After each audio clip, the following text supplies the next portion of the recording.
बहुत ही special film से है। जब आशिकी 2 रिलीज हुई तब मेरे नाम के आगे आशिकी 2 गर्ल का टैग सा लग गया।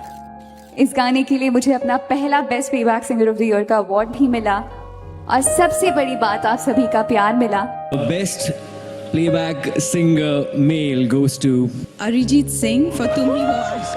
Best playback singer female Palak Muchal.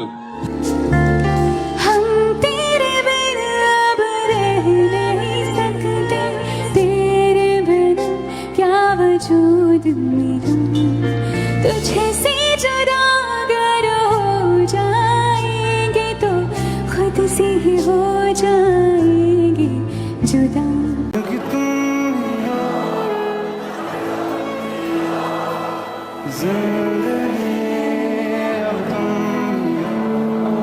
चैन भी मेरा दर्द भी